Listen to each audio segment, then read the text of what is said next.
Hi, Damon. Jeremy, how are you? I'm doing great. I want to talk to you today about feeling big and feeling small.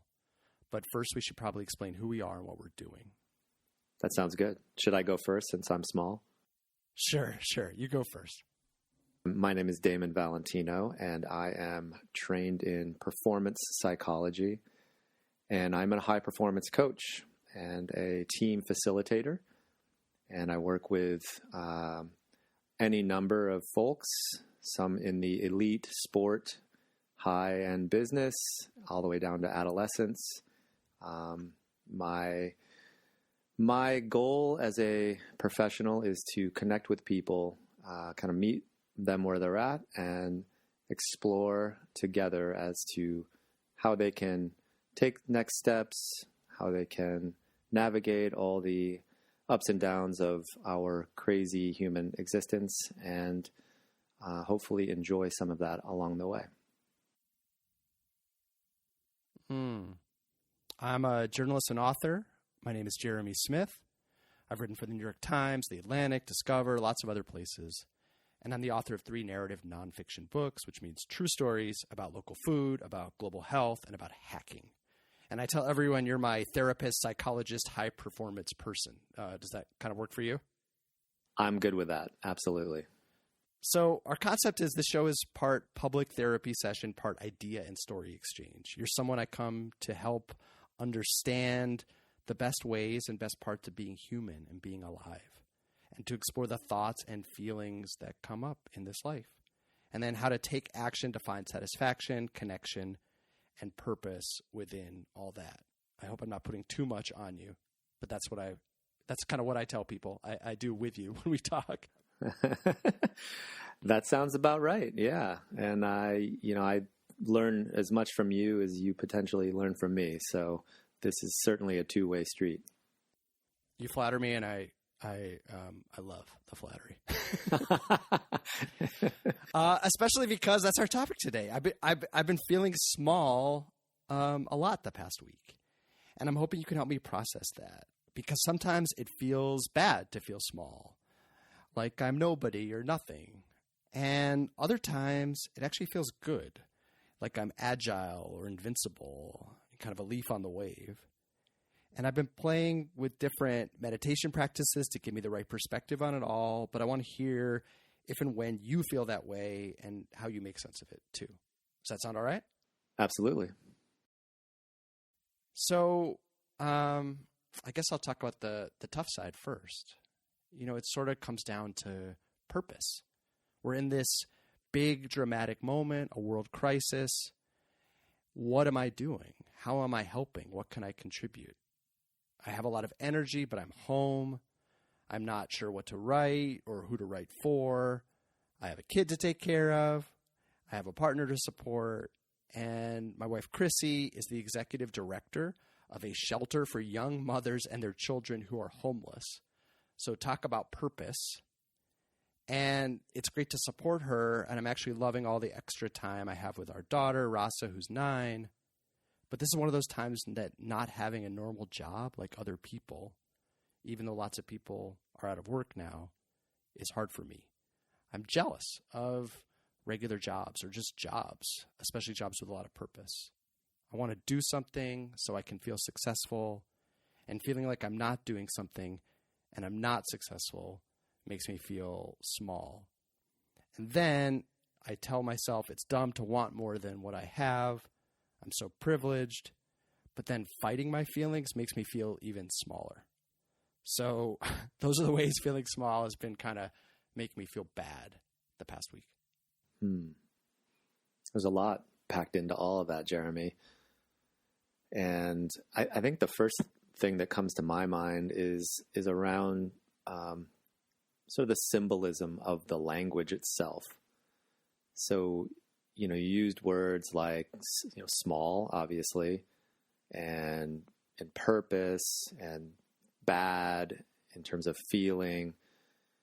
And I really do think, in a way, it might seem obvious to kind of begin with how we speak, but I do think that those symbols, of those words, they kind of sock us in places and connect us to other experiences that we've had in our lives, and that those things can compound what you're actually feeling right now. You know, there's a really neat model called the ladder of inference.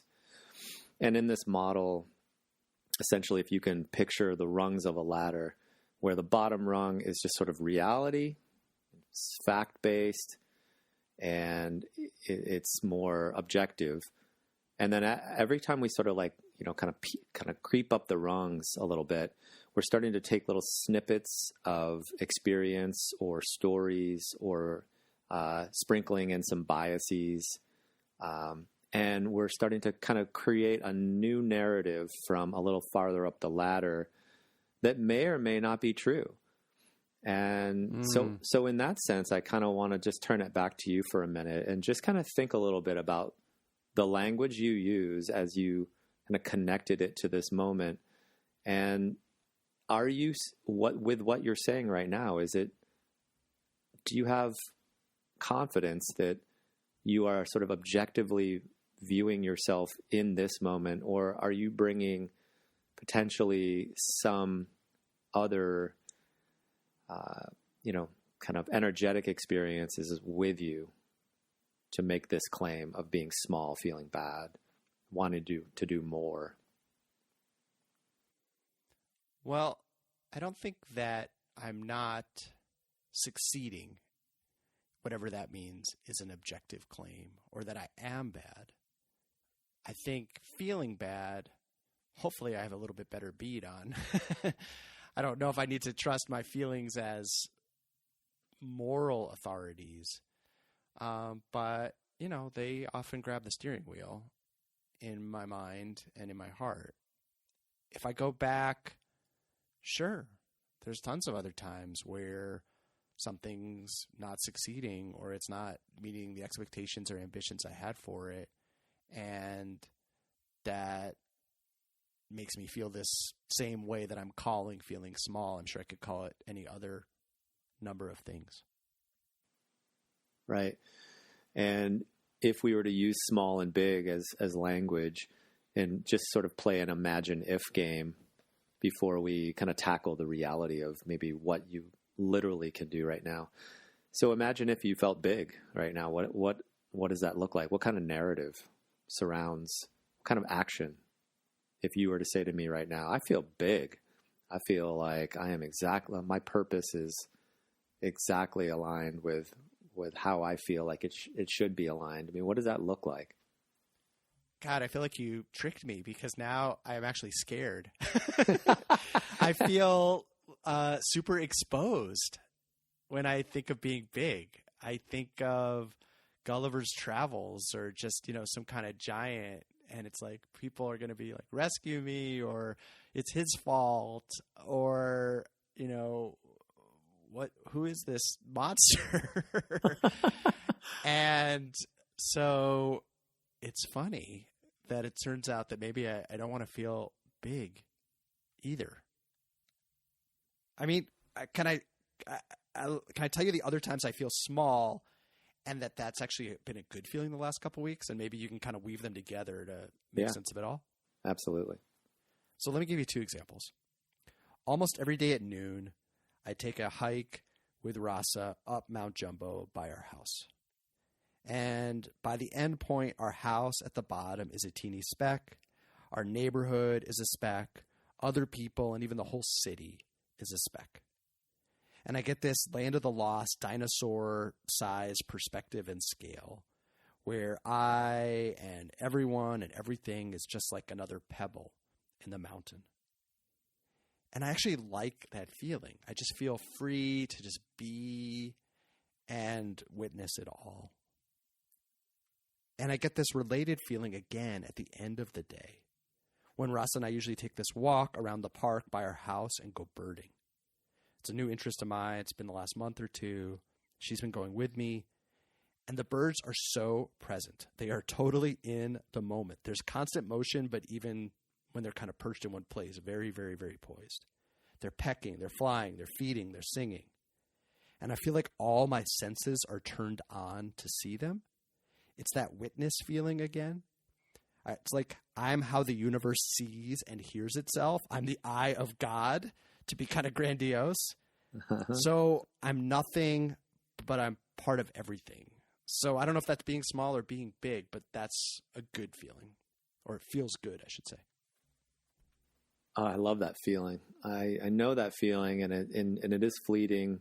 But when it lands, it does just feel kind of all encompassing. And, it reminds me of a really beautiful story that the Vietnamese Buddhist monk Thich Nhat Hanh once said. And he said that while they were leaving Vietnam in the 70s on the boat, that they encountered just horrific storms, and they were attacked by pirates, and the entire boat was just in this stressed, anxious state, obviously fearing for their lives. And he said, if one person on the boat could maintain a sense of being grounded, it could bring everyone else back into that state of being grounded. And it just struck me how beautiful that is. I mean, we're in this period right now where there's a virus literally has overtaken the planet. And I view it in a way as in the same lens, right? Like the virus of feeling grounded, the virus of being present is contagious. And while you're birding, while you're understanding scope and perspective, I could make an argument that is purpose, and that is one of the most important things that you as a human being could do. Yes, we need people on the front lines, and yes, we need people to care for the less fortunate. And yet we all have our roles. And I think that there's a way to feel more of that fullness, maybe not big, right? I don't want the Gulliver's Travel, Jeremy, but the fullness of that you are being an active participant in this human experiment and life that we're all living, by feeling that sense of connection and feeling present and feeling, indebted to allowing the universe to speak through you. And so then you could kind of turn it on its face and say, well, who are you to, proclaim that you need to be doing more than the universe has allowed you to do? That almost feels like coming from a place of ego.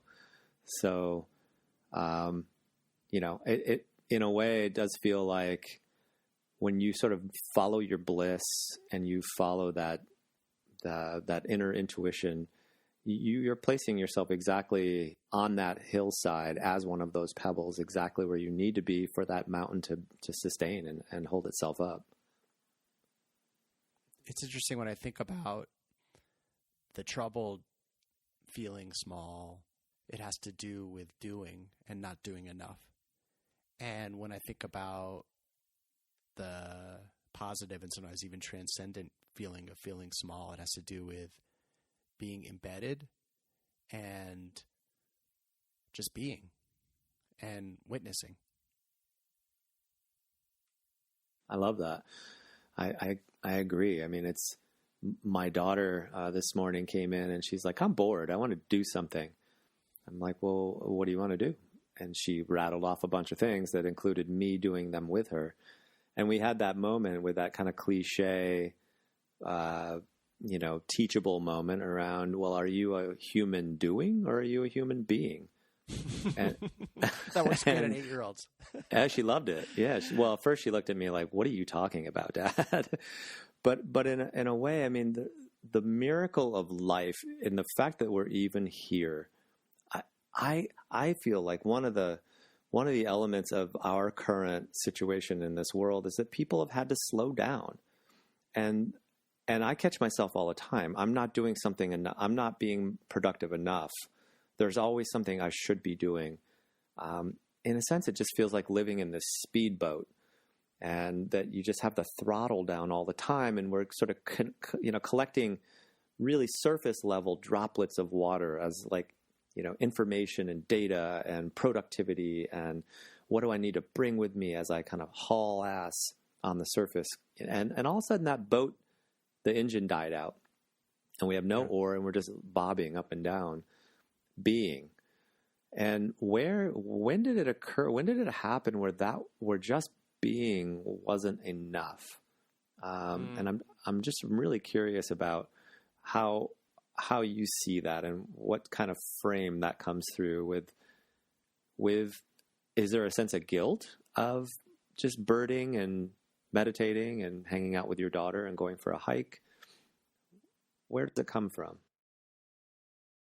No, I mean, it really nourishes me, and it feels really good. And I think, where we got being is not enough is from a lot of places. But I think we can just stop and recenter with being enough. I remember I love the speedboat metaphor, and I feel like you gave me, our last conversation, a quick taste of it too. And I loved you just sort of said, what do people do when this giant speedboat of our economy, our country, our civilization that was roaring so fast, it stops? And I think you said, some people are noticing the birds on the shore that they couldn't see or they couldn't hear before. And some people are going in the water and going swimming and playing around. And some people are diving into the water. And instead of seeing how fast we can go, how deep we can go, and what's really underneath. And then hilariously, some people are kicking the motor trying to get it started again. And I thought that was just brilliant, all those different observations. And I guess we need all those kinds of people. And we probably each are all those kinds of people in the course of our lives, but probably these days in the course of every day. And I guess what I'm hearing from you is, be okay with whoever you are in the moment you are. And there's just a lot of beauty and a lot of richness and a lot of service potentially in each of those roles. Yeah, I think that's true. And, we're always constantly in this battle. We have this very ancient part of our brain that its main job is to sort of keep us safe, and it cares about survival and survival only. It does not care if we're happy. And that, to me, is kind of an eye-opener for when I kind of get myself kind of stuck in a rut. And then we have a more evolved brain that's a little bit more, in charge of reasoning and logic and just seeing the picture a little bit clearer. And as you can imagine, if we as a species made it this far, this long, that ancient part of our brain has a lot of power over how we perceive the world. In fact, the research shows that it's about a 9-to-1 negative to positive in terms of our biases. So we have to push against it. And I think that sometimes the narrative, that's kind of why I started with language, with asking you about language, because I think sometimes the narrative that we, ruminate over in our minds ends up wiring these sort of super highways inside of our brains that are not helpful in terms of making us feel happy, filling us with that sense of awe and wonder, and reminding us of how grateful we are for little moments like sharing time with our daughter and just being the most kind of peaceful and centered human being that we can be. We slough those things aside as if they should just be of course I should be somebody who's a nice person, and of course, oh yeah, I did that nice thing the other day, but I also did these other things that weren't so good, and we were really quick to snap and very late to praise. And so we have to push back against that. And, and I think some of the practices that are tried and true and heavily researched are around gratitude. They're around mindfulness, where we can sort of create that pause in between stimulus and response and give ourselves a chance to respond from a more intentional place. And, it doesn't mean we're going to get back to sort of the 1-to-1 ratio with this, but, we can get closer to, not flogging ourselves and not giving ourselves and, any credit or any praise for, the beauty of our own personal human experience. And so, yeah, I do think that at the end of the day, reframing and sort of skewing some of our thinking, some of our behavior, some of our actions towards highlighting the things that we're doing well is really important, and that it's real easy to get stuck with the language of small or bad, or I feel sad, when in actuality it might not even be that that's true. It might be that there's a deeper meaning underneath that general word. And there's a really neat practice around that called emotional granularity, where instead of just using one of those labels that are so, we're so quick to use, we actually take a pause and think a little deeper. Am I actually really mad right now? And then, if we get used to this practice, sometimes we see underneath it that we're actually feeling a little defensive, or we're feeling a little hurt, or any other number of things. So investigating a little bit deeper to get closer to the real meaning is, I think, essential and probably more essential now than ever.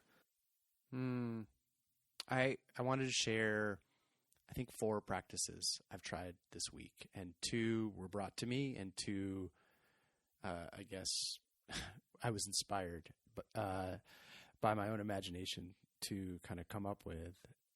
Is that all right? Of course, yeah. So one that came to me first was pretty straightforward. It was at my yoga class, of course, via Zoom now. And the teacher just started by saying, put your one hand on your heart, put one hand on your stomach, and just thank your body in this way. Say, thank you for being so worried about me. Thank you for being really, really concerned. And I'm okay now. I'll be fine for the next hour for sure. And I totally appreciate the care you've given me and the concern. But I'm okay. I'm actually feeling really big and feeling really strong right now. And I've got it from here. And I just thought that was so beautiful, like the kid asking for the play date or something. Can I just go do this without your hunching my shoulders for an hour? I really like that. And I maybe the word isn't big. It's more about spaciousness. And there is something about, especially now when we are on this physical distancing tick, to allow ourselves some of that human touch. Really feel like it's just an undervalued practice to hand on belly, hand on heart, and speaking to ourselves. And the idea of not fighting your feeling and also not giving into your feeling, but saying, thank you, and I've got it. Exactly. Having a relationship with, it's like weather patterns, it's like, okay, a thunderstorm is coming through. If when we realized that was the case, we went into lockdown mode and batten down the hatches and close all the windows and go into the basement, and run and hide from it, or to maybe you give it more power than it deserves and start to become a storm chaser. Either one of those things is going to, prolong the experience, number one, and sort of create a different, an outsized reaction to a natural event. And all those emotions that are roaming through us, they are part of us.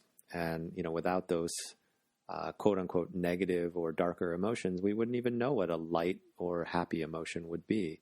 So, having that kind of relationship, it reminds me of the San people in Africa who live they live with wild lions. And they have this unbelievably beautiful, elegant way of mitigating their relationship with the lions and not getting eaten, right? So say, for example, if a San person was out in the bush and they confronted a lion, the way they would go about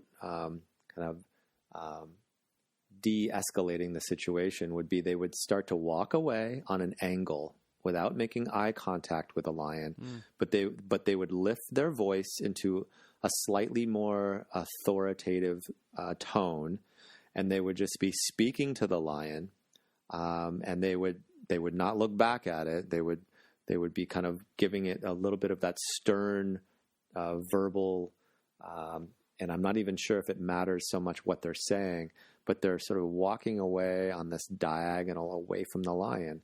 And so they've figured out how to do this and how to sort of, live and cohabitate the same region with, one of the larger predators on the planet. And there's something about the imagery of that just seems so beautiful to me, where it kind of reminds me of what you just said. It's like, hello, fear. I feel you. Hello, anxiety. Hello, stress. I feel you. I hear you. I respect you, but not right now. I'm doing okay.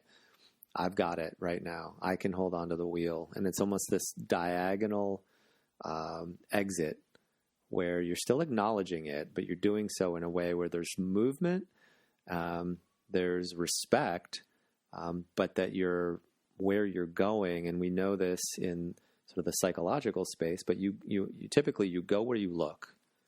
And if you're looking at... I've heard that in sports for sure. Yeah. It turns out that's true in life as well. It turns out it's true in life as well.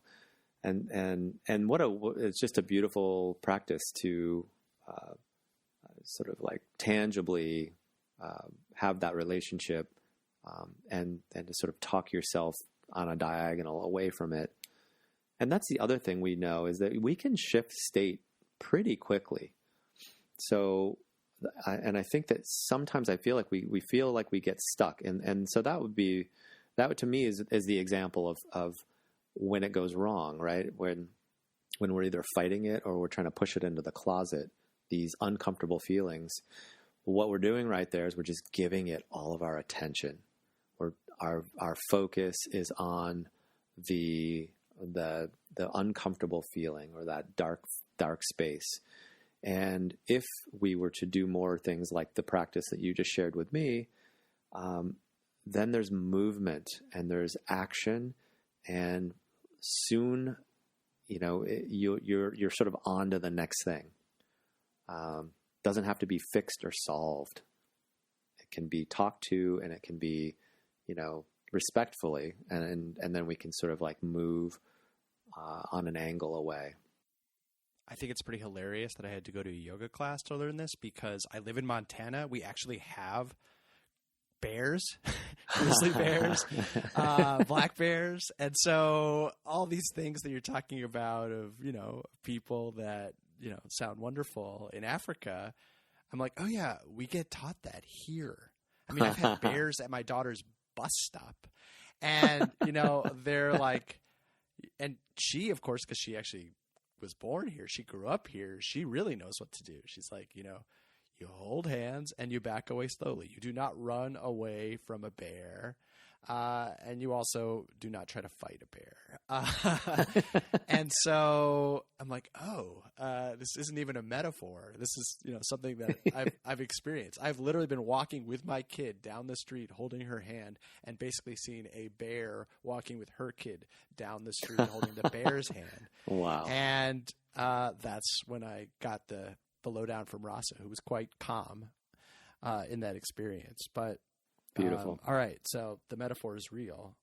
The other one, even funnier, is that you had to go to the yoga class on Zoom as yes. well. Yeah. Well, I got it. Yeah. Yes. And now, I guess now people go to the zoo via Zoom. So, the bears, the yogis, we're all in this together. That's right. The other metaphor I heard was from the leader of my local meditation group, a woman named Nicole Dunn. And she shared this metaphor of the driver's seat. And the idea is that you're in a car, and who's driving? Are you driving? Or is your dominant emotion driving? Anger, jealousy, fear, whatever it is. And she's like, because anger is a really bad driver and will just take you to all these crazy places really fast. And it's scary, but you've often have given it the driver's wheel, the wheel. At the same time, if you try to kick it out of the car, it doesn't work either. Then it gets really upset and sits right up front of the driver's seat and is poking you the whole time and giving you really bad advice and kind of grabbing for the wheel. And so if you kind of think of yourself not just as one seat, but a whole car with these different passengers, then you can say, okay, it's sort of the kid in the back seat that's going to throw a Cheerio at you, but is not, you don't want to give the wheel to. Just let the feelings in and just have them be in the back seat if you're not, if they're not steering you well.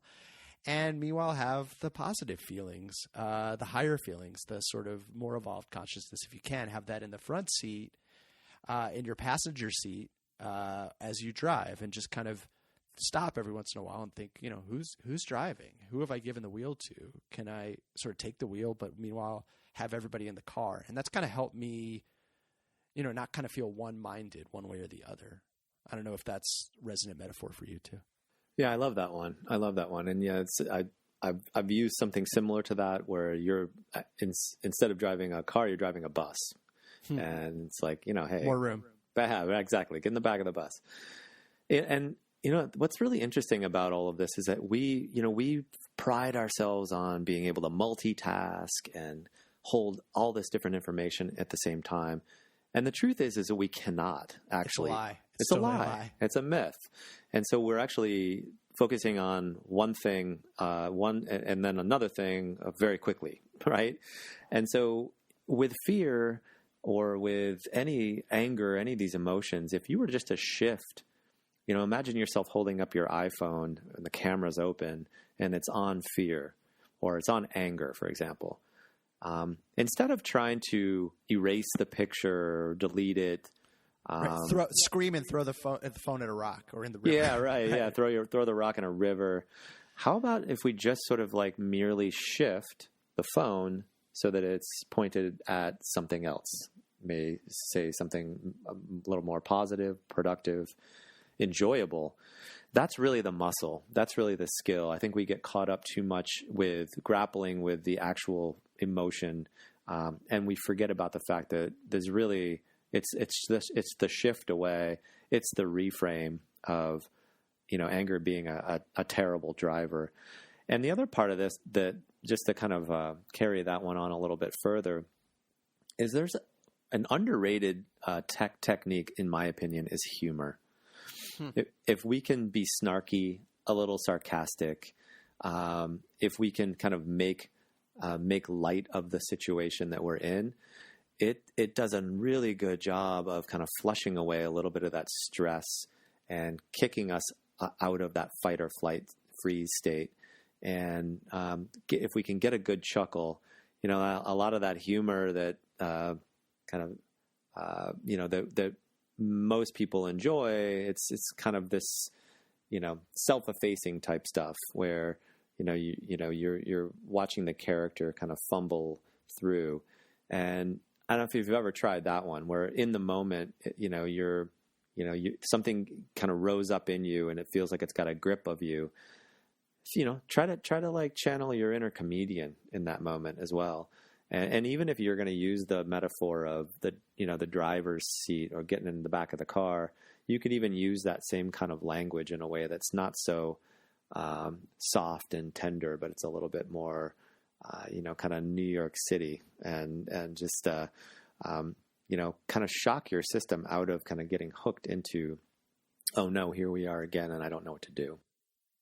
Yeah, I've been thinking about just taking the wheel back, and I've been trying this really simple exercise, really simple, where I take a breath through my nose and feel it through my nose, and then I listen for 3 distinct sounds. And it just kind of brings me back to the present, or puts me back in the driver's seat. It kind of takes me off the thought track and puts me in that witnessing and that being embedded that I was talking to you about. And it kind of gives me that perspective. It's almost like I'm now the rock on the mountain looking down at the speck that was my consuming feeling. And it's, pretty simple. Obviously, there's much more elaborate, or not even much more, but a little bit more elaborate kind of sensory check-ins one can do and breath check-ins one can do. But I was like, this is doable. It's so doable. It's like I can take a breath. I can hear 3 sounds before I try to deal with a problem that may actually just be a feeling. I think that's absolute gold. And it's these little mini wins. And that's the other part of this is I think sometimes we feel like we have to, reinvent the wheel and go through these elaborate processes. But it is as simple as that. If you think about riding a bike, for example, and when you're holding the steering wheel, unless you're taking massive kind of 90-degree turns, oftentimes you're making these little micro adjustments. You're just sort of like, moving the wheel just slightly here and there. Handlebars, unless you're a motorbike. Yeah, right. Exactly. And those little micro adjustments are that's the secret sauce to being able to sort of stay consistently in the place that you want to stay. So taking the breath, coming to your senses, hearing, smelling, seeing, whatever, touching, 3 things. That's a micro adjustment. And that alone will help you to sort of get out of the default mode, and sort of that rumination of thinking that ends up being really disastrous for us. And in terms of breathing is one of the most underrated. It's obviously taken for granted. We all breathe. We all, I think if you asked anybody, hey, do you know how to breathe? They would kind of roll their eyes and be like, yeah, I'm breathing right now, pal. Come on. But the way we breathe can send signals to our brain, and it's the one thing that we know for sure. There's a superhighway from your body to your autonomic nervous system, and a specific breath that is kind of the latest research through neuroscience is I call it the 80-20, slow and low. But that's just me throwing on my own label onto Never heard of it. I'm ready to learn how to breathe. Talk to me. Yeah, right. So it's through your nose, and it's inhaling about 80% to capacity. And then when you get to 80%, then you sort of quickly breathe in the last 20. And then a slow, low exhale through your mouth. That's it. Simple, simple, simple. And there's a nerve that's connected to our diaphragm called the phrenic nerve. And I'm sure you've heard of the vagus nerve. And it's this whole elaborate highway of nerves in our body. But there's one particular part of the vagus nerve that's connected to our diaphragm. And when we do this 80-20, where you breathe in mostly and then you give it a little bit of that kick at the end, it sends a signal up that phrenic nerve that goes into your brain, has a direct channel right into your brain, that everything is cool. We can chill. Everything's all right. And it's an incredibly simple and yet powerful way to navigate yourself out of that fight-flight state. where most of us live in this sort of chronic low-grade stress. Some of us not so low-grade after all.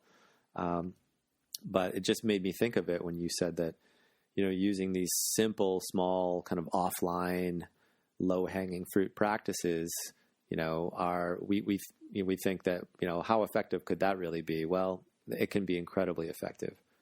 Yeah, I mean, for me, the big revelation has been, before you try to solve your problem, try one of these funny breathing things and see if you even have a problem. Or don't even see. Just probably you don't have a problem. Right. Assume you don't have a problem. Sort of change the default assumption. Oh, I've got this problem. I need to do this, that. And it's like, well, try these breaths and just continue on and see if it comes back. It's kind of like, well, if you get enough sleep, if you drink some water, do you still feel that way before you try to solve something? That's absolutely true. And kind of back to the emotional granularity piece that I was talking about earlier, one of the reasons to take that deeper dive and investigate a little further about what am I actually really feeling is because we have our brain allots our body a budget, and it budgets for, the most basic survival things. Let's keep our heart going. Let's keep, oxygen coming through our lungs, keep our organs functioning and the like. And it bases its budget on past experience. So if we are, to your point, if we're, these categories of wellness, I think I like to think of them as kind of like, these like 6 kind of areas, like the wellness wheel. But if we haven't had proper sleep, our cognitive function goes down. If we are dehydrated, also the same thing. If we've been too sedentary, if our nutrition is poor, right? I mean, all these things, they have a compound effect on how we feel. And so oftentimes instead of treating emotions like through the psychological lens, there's a lot of real credible science around treating those emotions as if they're a virus. So instead of the prescription being, I'm sad and I need to explore, my sadness, it's I'm sad. Oh, you know what? I haven't been eating very well and I haven't been sleeping at all. So I'm going to start there. I'll go on a hike to clear my head before I solve a problem, and I'll come down and I won't have the problem. Yeah. Right. It's almost, I mean, it's kind of humbling because it's like, oh, it's just, this is so much fiction of, I'm living in this drama that's not real. And if I just kind of, kept walking or breathed a little deeper, I'd wake up to a totally different reality. So true. I mean, embodied cognition, the neuroscientists like to say that, the body is the mind. And so that hike that you just took is a way to quell the mind. And, if you think about the brain, I mean, think about like the physical imagery of the brain. It's locked in this, pitch black casing. The brain doesn't see, it doesn't hear or smell. It takes signals from our senses and it makes meaning. It makes reality out of those things. And here's the other piece that just kind of really I kind of get a kick out of it. And it also just feels like, hey, little dum-dums, let's all kind of wake up a little bit on this. But we are the most cynical people when it comes to sort of the external, right? I mean, what's that classic phrase? Like, oh, I'll believe it when I see it. That person's a snake oil salesman or a charlatan, or, there's always this cynicism to, not always, but that as a species is something that we've always been, we kind of err on the side of, oh, I'll believe it when I see it. And yet, here are these thoughts that come streaming through our heads. Some research says we have 60,000 a day, some even more. And they've been categorized as typically being about 9 out of 10 negative, typically being about 9 out of 10 repeat thoughts. And yet, one of those things pops in our heads, boom, we buy that thing hook, line, and sinker. Right off the bat. This idiot in the paper or the mayor or the news or whatever, or this athlete, but meanwhile, we've got, the real charlatans are in our own heads. Yeah, it's crazy. And so go take a hike, go eat a proper meal, hydrate yourself, tick off all those boxes before you start to, analyze it too much farther than that. I'm not even going to get into the other two things I've been trying because I just want to go breathe. I want to go breathe for a week, and then I'll tell you about them or not next time. But how would you kind of, wrap up kind of what we've covered and sort of say next steps besides trying that, what is it called? 80-20? 80-20, low and slow. 80-20, low and slow. Yeah. Yeah. Any other kind of parting words on what we've talked about? Well, first of all, before I kind of give parting words, I'll give maybe a little summary around the moment and what it is that I see. A couple bullet points to pull out of this, and we all stand on the shoulders of giants, and I believe this was a Navy SEAL retired and a neuroscientist who framed it this way, but the type of stuff that people in my business, try to distill. And number one, many of us are feeling overwhelmed right now. And when we are, one of the best action steps to do is to change the game, change the finish line. Instead of thinking, if you were to go back to your mountain analogy, if the goal is to climb the mountain and then it's Mount Everest and we're at base camp, you don't want to be thinking about trying to get to the top of the mountain. You want to be thinking about that first marker. And so that can be as simple as, I'm going to go make a mindful cup of coffee in my house. Yesterday I made what ended up being the most perfect bowl of macaroni and cheese with peas for my daughter. It was exquisite. And it was exquisite because I was 100% present doing it. And I, in a sense, gamified it.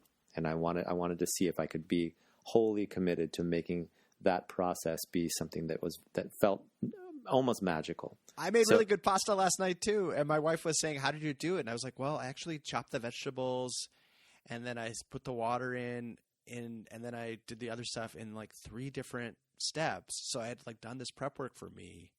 And so I was just super relaxed at each stage. So I love we had our macaroni and cheese peak experience, peak performance at the same time, it sounds like. Mindful macaroni for sure. So yeah, when you're overwhelmed, pick one thing, shrink your focus down and do that thing mindfully. Do that thing as well as you can do it. The other thing that seems to be true right now is that most of us feel somewhat powerless. And when we feel powerless, that's when we can kind of spin out of control. So the remedy really is to take action. As you started this conversation, I feel small. What can I do to help? One thing I've been doing lately when I've been feeling isolated and how can I get out there and help, I actually came across a beautifully elegant website called Human.Online. And I believe it's Human.Alone. And really all it is that you agree to put your face on the screen, and then there are people from all around the world that also agree to do that, and you spend 1 minute staring at one another. And no language is needed, no talking. And so when I'm feeling powerless, that's one of the ways that I've been taking action, is just to stare, to smile kindly with kind eyes at another human being out there in the world somewhere. Be with someone. Be with someone. Find a way to take some action. There are always things you can do, I think it's Human.Online. Human.Online. Okay. Yeah. I'll take your word for it. And then the last one is, a lot of us are feeling alone right now with all this, social and physical distancing. And it's counterintuitive to think this way, but find a way to support someone else. And that can be in your own house. It can be your garden. It can be your grandmother. It can be, as I said, just sort of making contact with another person, donating a little bit of money. Find one thing that you can do to support someone else. And I think that those 3 things, if you can do that, you're really kind of harnessing your biology in a way to kind of keep you even keeled through all of this, so that we're not going down sort of that negative path. And with that, I would just turn it to our opening conversation about you feeling small, and after nearly 1 hour of talking, how do you now feel, and how would you frame how you felt an hour ago compared to how you feel now? I feel grateful. I feel calm. I'm excited. I've been sort of surreptitiously sneaking deep breaths since you told me about them. Me too. And hopefully I'm trying to not do it right into the mic, but it's exciting. It's crazy. You talk about gamifying. It's like, oh, and breathing is this new and exciting challenge. And you're like, what doors is this going to open? All of a sudden the rest of the day seems sort of pretty grand. And I love those micro accomplishment recommendations, and they really do build, because what do we have but one present moment at a time? So making the mac and cheese is beautiful, and doing something that makes you smile and someone else smile. A neighbor dropped off chalk at a bunch of houses on our block, and everyone just had a little treat. And then the sidewalks just got filled up with the houses that had kids and had creative adults.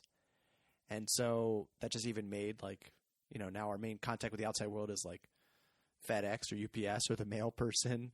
And it just makes them smile. They're seeing people anxious all the time. And now they see all these beautiful drawings on the sidewalk. And you can kind of imagine, one sidewalk square at a time, kind of being connected to make the world, beautiful and powerful and inspiring.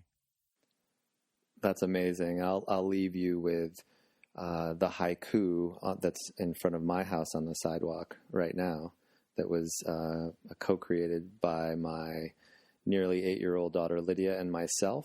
It goes like this: They want us apart.